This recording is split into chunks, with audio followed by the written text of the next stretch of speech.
Yeah, I'll react to that, sure. Hey guys, I was going to react to this video. My grandfather met Napoleon. Obviously, this title grabbed me. Bertrand Russell, English philosopher, right? Interview in 1952, but it has a lot of static in it, and I found this video, which is actually, it contains the same material in the last one, but it's also longer and doesn't have the static, so perfect. My name's Connor. If you're new, hey guys, Manufacturing Intellect. I'll give a subscribe, a like. Let's learn together. Let's go.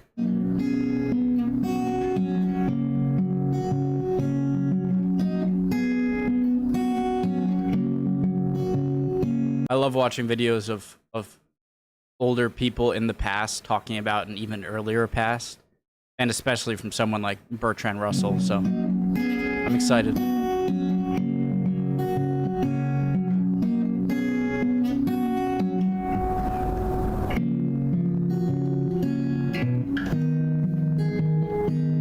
Peckham.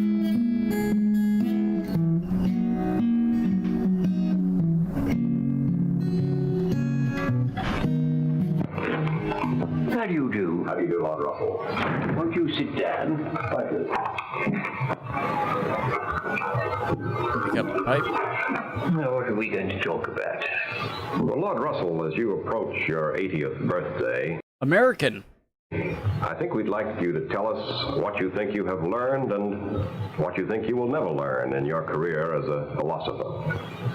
Well, there are some things that I don't think I shall ever learn, and that indeed I hope I shall never learn. I don't wish to learn to change my hopes for the world. I'm prepared to change my beliefs about the state of the world, about what happens, but not about what I hope. About that, I hope to remain constant. I think we might call the subject of our talk 80 years of changing beliefs and unchanging hopes. Beautiful. It's very difficult for anybody born since 1914 to realize how profoundly different the world is now from what it was when I was a child. The change has been almost unbelievable. I try as best I can, in spite of my years, to get used to living in a world of atom bombs, a world where ancient empires vanish like morning mist, where we have to accustom ourselves to Asiatic self-assertion, to the communist menace.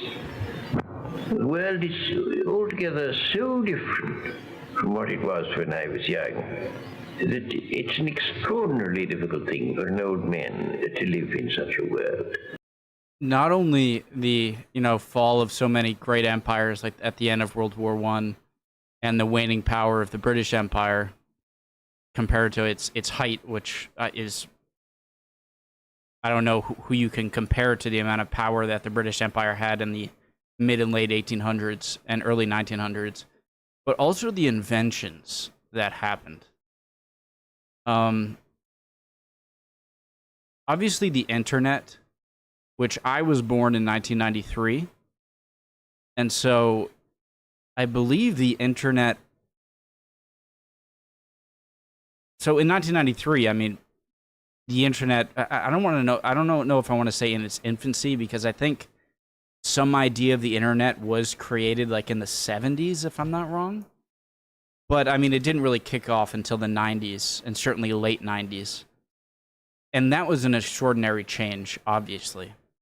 But I don't think it is anything compared to, say, hearing a voice that isn't spoken from a person right in front of you. I think that would have been so incredible. Or a picture. Like, imagine how insane seeing a picture for the first time would be, when your entire life, the likeness of people who lived before you were done through being told about them and through paintings. And then to see a picture, like, what the hell is this? You're telling me this wasn't painted or drawn? This is just a moment in time? or hearing a voice over a radio or just a telephone call when they're not right in front of you. That would have been so mind-blowing, magical to people at the time. And then obviously the Industrial Revolution progressing to the 1800s.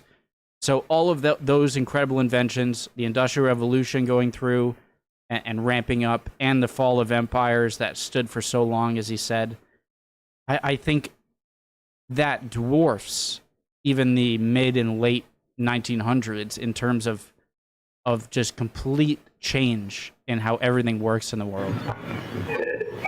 I was born in 1872. My parents died when I was still an infant, and so I was brought up by my grandparents. Can you tell us something about your grandfather? Yes, I can tell you something about my grandfather. He was born in the early years of the French Revolution. He was a member of Parliament while Napoleon was still on the throne. In common with all the Whig followers of Fox, he thought English hostility to Napoleon was excessive. He was born in 1872, or early 1870s, and his grandfather was born in the early days of the French Revolution. So his grandfather was close to 100 years old when he was born? And he visited Napoleon in Elba. That's crazy. He was... it was he who introduced the Reform Bill in 1832, which started England on the road towards democracy. He was Prime Minister during our Mexican War, during the revolutions of 1848. Cinco de Mayo. I remember him quite well, but as you can see, he belonged to an age that now seems rather remote. And the world where I was young was a solid world. A world where all kinds of things that have now disappeared were thought to be going to last forever. It didn't dawn on people that they would cease. English people certainly regarded English naval supremacy as a sort of law of nature. Britannia ruled the waves. It didn't occur to us that that might stop. Never thought. Even with Bismarck? Bismarck was regarded as a rascal, and... Before we get into his ideas of Bismarck, fascinating figure. Calling him a rascal is funny. I'm curious to hear his words, but I think, and I say this quite often, I think, that it's difficult when you're learning about history to think about every moment in history not as the present, and to not think of the present as just another point in history which will soon be seen as the past. You know what I mean? It's a simple concept, but I think it's difficult to think about that. And it makes me a bit pessimistic, but still fascinated that people always can't really fathom the country they live in or the world they live in to change that much. And so often people have this optimistic view of the world and how there's going to be so much less fighting and everything, only for it to not be that way. And it makes me a bit pessimistic about, world peace ever being a reality. Was thought of as a sort of uneducated farmer, but it Bismarck. was assumed that the influence of Goethe and Schiller would gradually bring Germany back to a more civilized point of view. And moreover, we thought of Germany as only a land power. Germany had at that time no navy. We weren't at all afraid of Germany. In fact, liberal opinion was more favorable to Germany than to France at that time. Interesting. Bismarck himself compared Germany and England to an elephant and a whale, each formidable in its own element, but no danger to each other. And that was how we felt. So we were not afraid of Bismarck at all. Great analogy. I'm sure a lot like the French-English relationship during the Napoleonic Wars, similar analogy could be placed. It was thought that there was going to be ordered progress throughout the world. Gradually, every country was going to take to parliament. There was going to be a bicameral legislature and two parties, and it was all going to be exactly like England everywhere, all over the world. My grandmother used to laugh because one time she said to the Russian ambassador, "Perhaps someday you will have a parliament in Russia." And he said, "God forbid, my dear Lady Russell." Except for the first word, the Russian ambassador at the present day might give the same answer. But Except for the first word and being God, because of the Soviet Union being... Okay, that makes sense, sorry. the Russian ambassador at the present day might give the same answer. But that was the assumption. It was all going to be orderly, all quite nice. The atmosphere, apart from politics, it was one of Puritan piety, very great piety, very great austerity. We always had family prayers at 8, and before family prayers I had to do half an hour's practice at the piano, which I hated. Although there were 8 servants in the house, the food was always of the utmost simplicity. And even of what there was, if there was anything at all nice, I wasn't allowed to have it, because it wasn't good for children to eat nice things. For instance, there would be rice pudding and apple tart. Grown-ups had the apple tart, and I had the rice pudding. And there was extreme austerity in all those ways. My grandmother, until she was over 70, would never sit in an armchair until after dinner, ever. It's almost gone out, that sort of austere living by well-to-do people, which in those days was very common. When did you get to Cambridge? Oh, I got to Cambridge when I was 18. 1990? That, of course, was a new world to me completely. I, for the first time, met people who, when I said anything that I really thought, didn't think it absurd. I'd learnt at home to say almost nothing about what I really thought. People had a horror of philosophy, which interested me. And they would say every time philosophy was mentioned, philosophy is summed up completely in these two questions. What is matter? Never mind.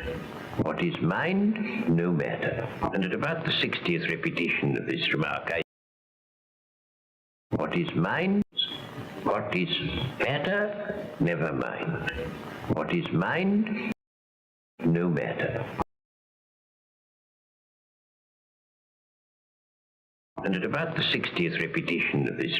Unfortunately, I really wish I knew exactly what he meant by that. I'm apparently just not smart enough to really...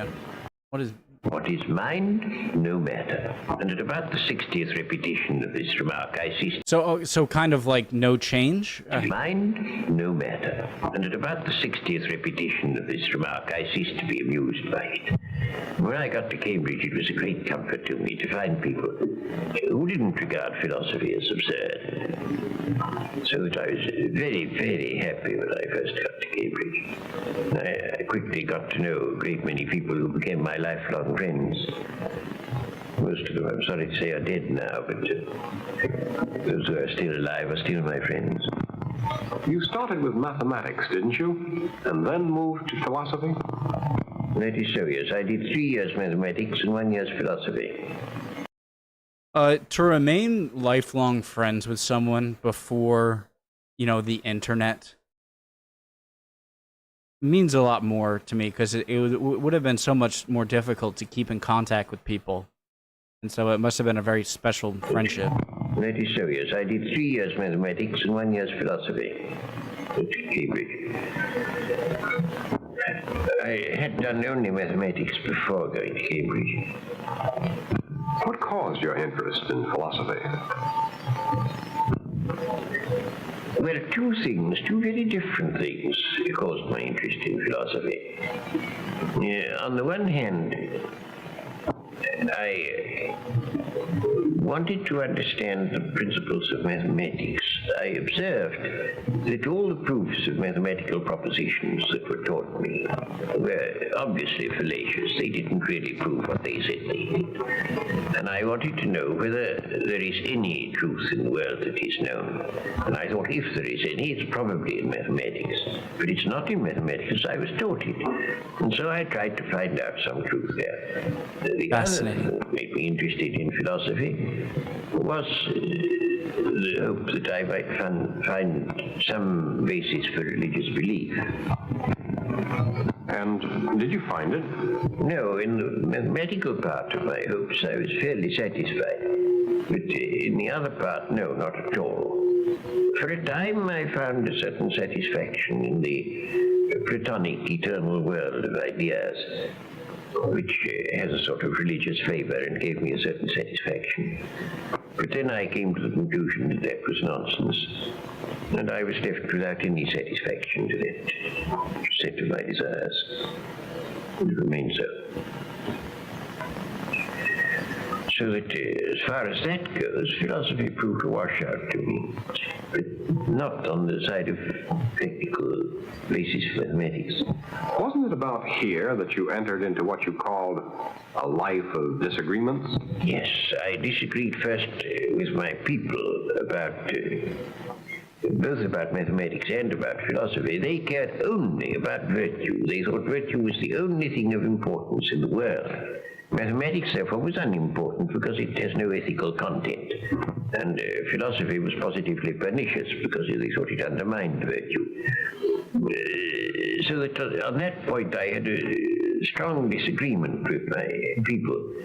But as regards that, of course, that disagreement was, as far as my personal life was concerned, was solved by my living among academic people who didn't take that view. So that is so frustrating. Agreement with my so that on that point I had a strong disagreement with my people. But as regards that, of course, that disagreement was they thought virtue was the only thing of importance in the world. Mathematics, therefore, was unimportant because it has no ethical content. Right here is where it frustrates me. And philosophy was positively pernicious because they thought it undermined virtue. In other words, that to me is like saying don't think too much because you could undermine our current system and virtues and ideas, which is repulsive to, maybe repulsive is too strong a word, repulsive to me. That essentially you're asking me not to think about the nature of everything because it could undermine things. It's like if you can't think about the nature of everything and what is going on in the universe philosophically, what is the point? And scientifically, but in this case, philosophically, then what is the point? I hate that. Like, worrying so much about not changing the status quo of things that you don't want to look further is just incomprehensible that people could think that way. Living among academic people who didn't take that view, so that I got again into a circle of people with whom I was quite at home. But that was brought to an end by the First War, where I took a pacifist line. I was against the First War. I was not against the Second. Some people think that this is an inconsistency, but it isn't. I never, during the First War, said that I was against all war. I said I was against that war. And I still hold that view. I think that the First War was a mistake, and I think England's participation in it was a mistake. I think if that hadn't happened, you would not have had the communists, you would not have had the Nazis, you would have not had the Second World War, you would not have had the threat of a third. The world would have been a very much better place, I think. Germany, it's fascinating. In the time of the Kaiser, was not uncivilized.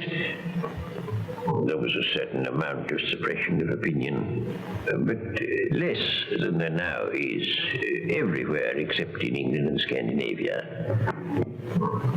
So it really wasn't very bad. For propaganda purposes, the Kaiser's government was represented as dreadful, but that was only talk. It wasn't really true. Your opinion?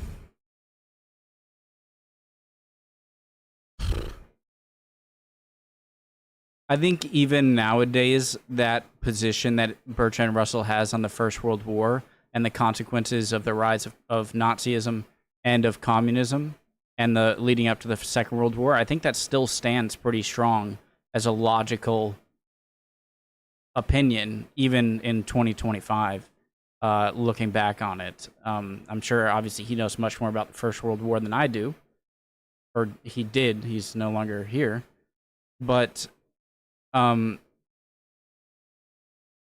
choice that had to be made in the Second World War of siding with Nazism or with communism, or siding with the power of communism against Nazism, although it was there was really no question to be had. You had to side with the Soviets and help the Soviets and ally with the Soviets in order to defeat the Nazis.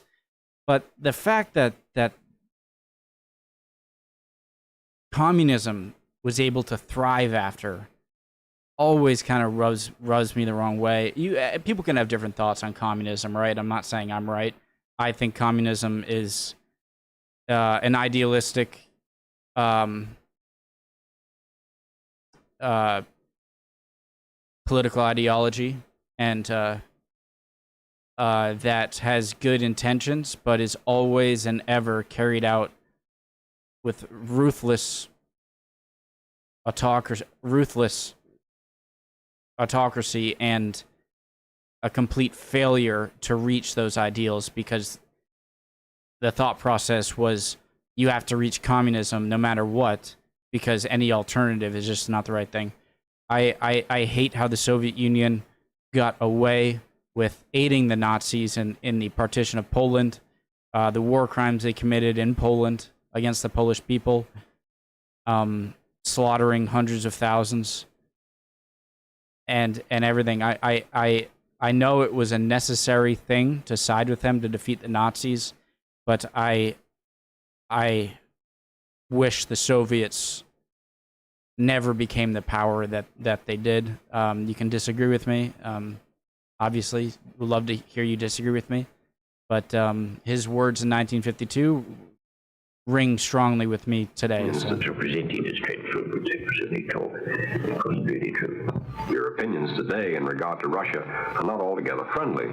Did you always feel that way about the Bolsheviks? Yes, and that caused another violent disagreement. Owing to my pacifism during the First War, I'd become estranged from what you might call conventional people. And then I went to Russia in 1920 and found that I abominated the Soviet government. I thought they were dreadful people already, and becoming more so, and sure to go on becoming more so. And so then I had to break with all the people who endured my pacifism, who all liked Russia or thought they did. So that I was left in a very great isolation at that time. But, however, I escaped some of the pain of it by going to China, where I spent a very happy year. I liked the Chinese very much. And this is 1952. So I wonder if he would have a different opinion of them throughout the 60s. There I found people that I could agree with, that I could like. Any conclusions about China? Oh, I don't know about conclusions. I don't think I came to any particular conclusions. I continue to think, as I had thought before, that democracy is the best form of government where it will work. It didn't work very well in China. It wasn't working at all. And one could see that it wouldn't work there. They hadn't the political experience. But I thought it would work there in time, and I dare say it would have done if the circumstances had been a little more propitious. When it comes to democracy, I think that democracy works more within countries that directly or indirectly, in the case of, the United States, were part of a tradition, British tradition, who from 1066 to the Magna Carta and onwards, that had gone through all of these things that eventually led to parliament and democracy. That's one thing, but going to another country that didn't go through those same things and that gradual move towards democracy and then just putting democracy on them, I think it's reasonable to think it won't go as smoothly. In your return, the focus of your interests changed, didn't it? Yes. Owing to the birth of my two elder children, I became very much interested in education, and at first, especially in education in the very early years. I didn't like the old-fashioned schools for a number of reasons. I didn't altogether like the progressive schools, though in some respects I thought them much better than the older ones. But there were some things about progressive schools, at least about most progressive schools, that I didn't feel were right. I thought they didn't pay enough attention to instruction. It seems to me that in our technically complex world, you can't play any important part unless you have a very considerable amount of actual knowledge. And I don't think that most children will acquire much knowledge unless there is a certain amount of discipline in school. Throwing out the baby with the bathwater, do you know what that term is? I think is kind of what he's saying here. Let me know if you disagree. But I think the problem with more conservative schooling is that they're so resistant to change. The problem with progressive schooling is that they're so incapable or unwilling to think about the things in the past that they don't like and what those things might contribute to society they don't understand. And so when they get rid of those things, they have an oh moment. Oh, like throwing out the baby with the bathwater. Do you know what it means? It's getting rid of a system, even with the good things, and then realizing that some of the parts of the system that you didn't like might needed to have been changed, but getting rid of them altogether, you didn't have the knowledge of those things in that system that were needed for parts of society today, or in the time you're living in, that you have an oh moment. I hate that. It's like, that's my problem with progressive and conservative schooling is progressive schooling would be best, far superior, I think, than conservative schooling if progressive schooling was at least more knowledgeable about the things that they want to change and how getting rid of certain things that they see as bad in the moment could have unforeseen repercussions. That's my thought. I think that the degree of discipline required for acquiring knowledge ought to be insisted upon and isn't sufficiently insisted upon in a good many modern schools that I know. Did you change any of your opinions in that regard? Well, I suppose to some degree. I tried running a school of my own because I wasn't satisfied with other schools. I haven't the talents of an administrator, and I wasn't satisfied with the school that I tried to run. Fortunately, at just about that time, a certain modern school that I was interested in became, I thought, quite good enough, and I was satisfied with that. I have, I suppose, changed my opinions not only about education, but about a good many things as a result of seeing the kind of nefarious things that people do. I think that freedom is not a panacea for all things. I think freedom is not a what of?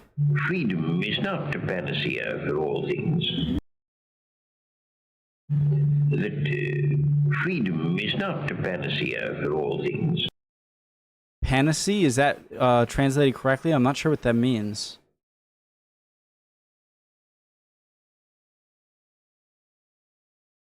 Solution or remedy. Okay, understood. I think there are a good many matters in which freedom should be restrained. Some of them things in which it's not sufficiently restrained at present. In the relations between nations, there ought to be less freedom than there is, I think. And to some degree this applies in modern education too. I think that some progressive schools certainly have more freedom than you ought to have. There are some freedoms that I think pretty desirable in education. Now, in the old-fashioned school... The opposite? If a child uses a swear word, it's thought worse than if he commits an unkind action. And that seems to be absurd. I think clearly the unkind action matters more. And in that sort of way, I don't like the old-fashioned way.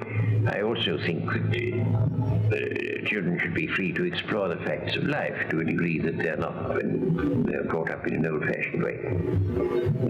I think there should be free speech. There are a number of things that I like very much about modern education. But both in education and in other matters, I think that freedom must have very definite limitations where you come to things that are definitely harmful to other people or things that prevent you yourself from being useful, such as lack of knowledge. So that there are those respects in which I suppose I should lay less stress on freedom than in former times. Do you still believe in the importance of abstract? Okay. This is gonna turn into an hour-long video. I'm already 30 minutes in with only 18 minutes of video. I'm gonna stop it here. I'm gonna continue it myself, but the original link to the video, top of the description, guys. That was fascinating, and I can't think. I don't know if this is me not thinking enough on my own, but I can't think of a single thing Bertrand Russell has said in 1952 that I don't 100% agree with.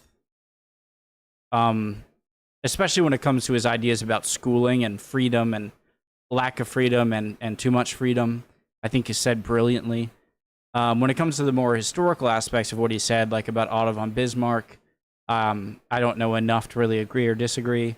When it comes to what he said about World War I do agree, and about communism. But yeah, that was very interesting, guys. If I said anything you disagree with, okay, let me know. I would love nothing more. Those are the comments I love the most. Is Connor, what you said here is wrong. This is why. I love those comments. And of course, any questions that I ask that you guys can answer, you're also amazing at that. Love you all. Hope everyone's doing well. Appreciate any comments. Hopefully, I'll see you guys next time. We'll keep on learning. This was fascinating. Bye, guys. Philosophy?